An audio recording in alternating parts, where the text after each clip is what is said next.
Good morning, students. Today we will continue the same chapter, employment.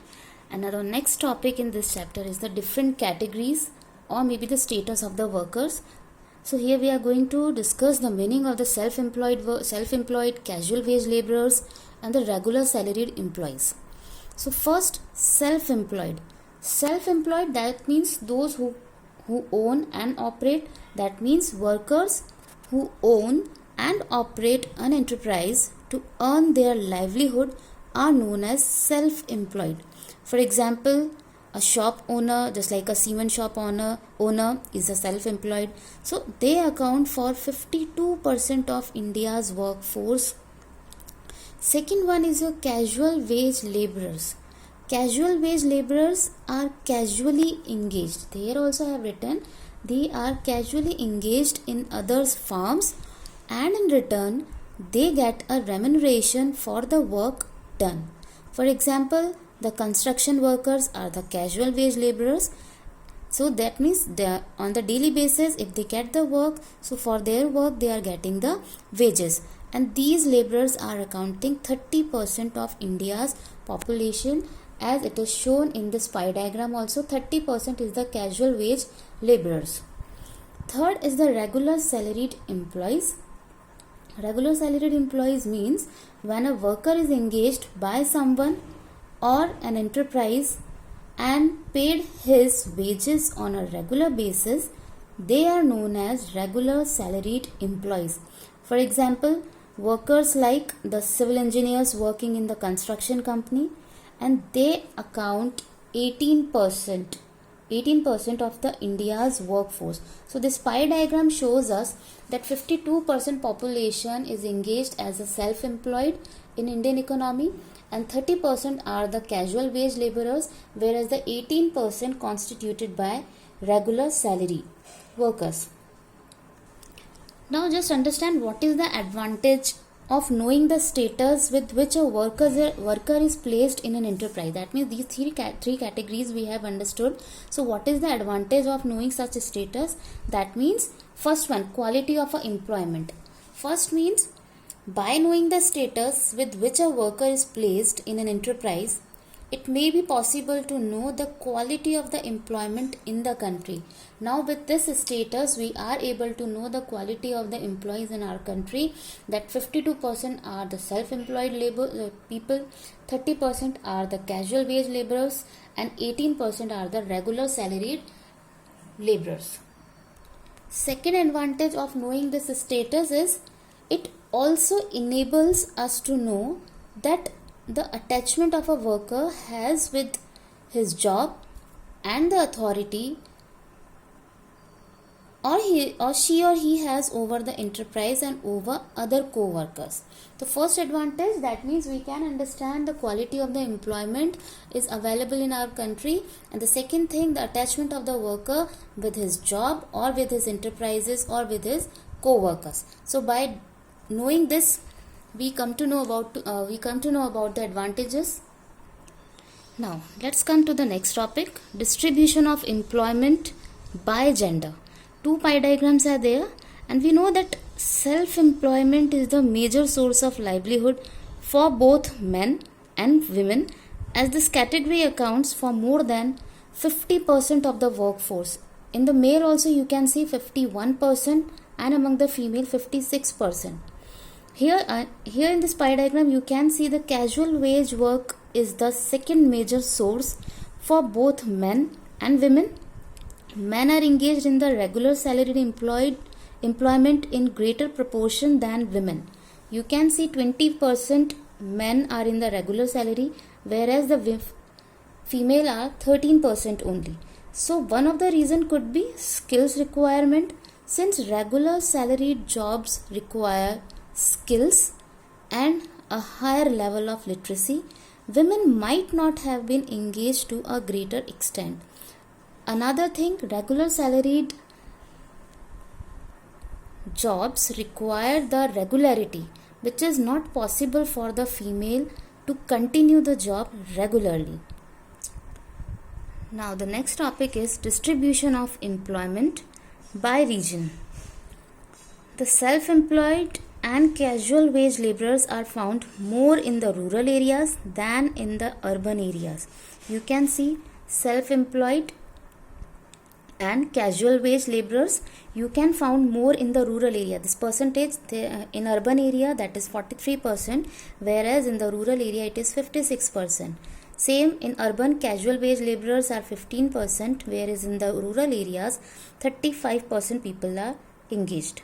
So in rural areas, since majority of those depending on farming own plots of land and collective independently, their share of self-employed is greater. That is why in rural areas you can see 56% is more.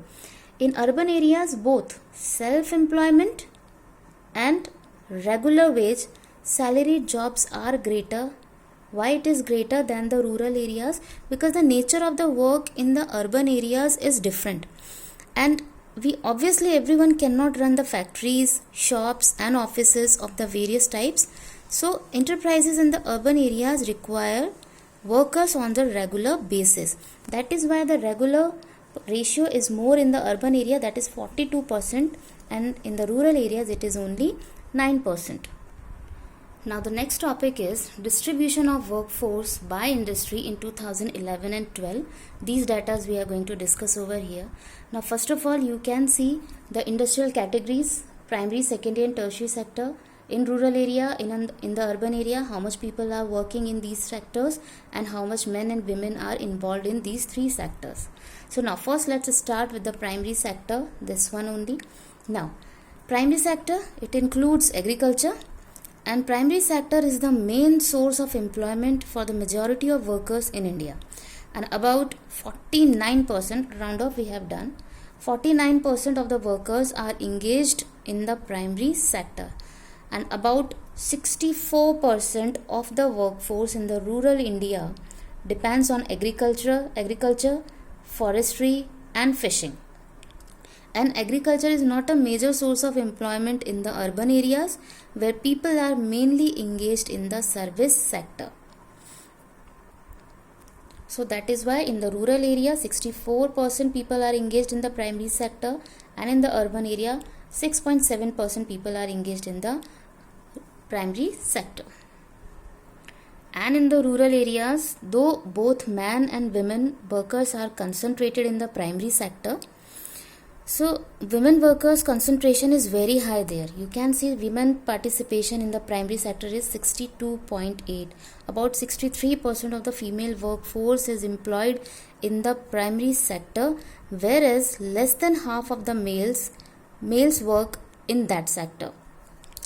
Men get opportunities in the secondary sector and in the service sector also. So participation in the primary sector is more from the female side, and in the rural area you can see the more participation is there in the primary sector.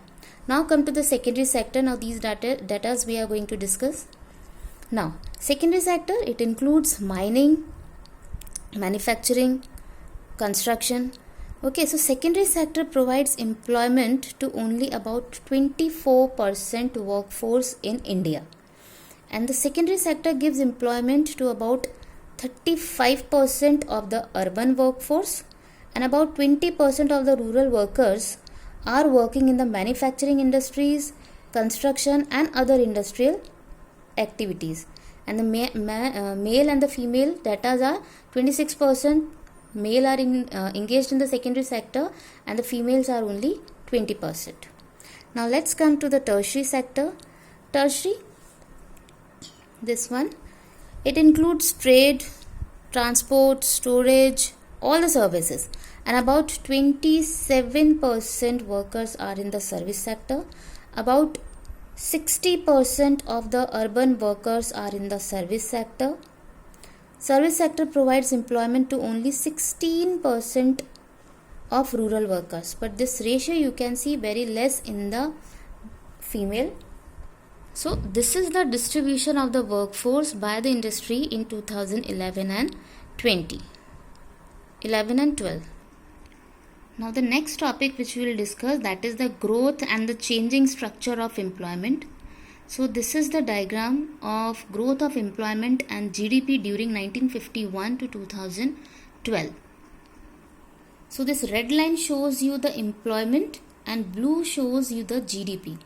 So during the period 1950 to 2010, GDP of India grew positively and was higher than the employment growth. And during this period, employment grew at the rate of not more than 2%.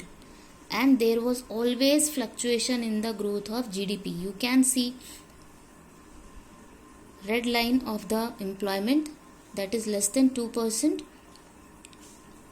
And there is a widening gap between the growth of the GDP and the employment during 1951 to 2012. This means that in the Indian economy, without generating employment, we have been able to produce more goods and the services. So that type of the growth rate is also known as jobless growth. That means GDP increases but without increasing the job opportunities. So basically there are the two development indicators. First is growth of the employment and second one is growth of GDP. So India's planned development have been aimed at expansion of the economy through increase in GDP and employment. But in our country we have always seen the jobless growth. That means GDP increases, you can see the growth in the GDP, but the employment rate is less than 2%.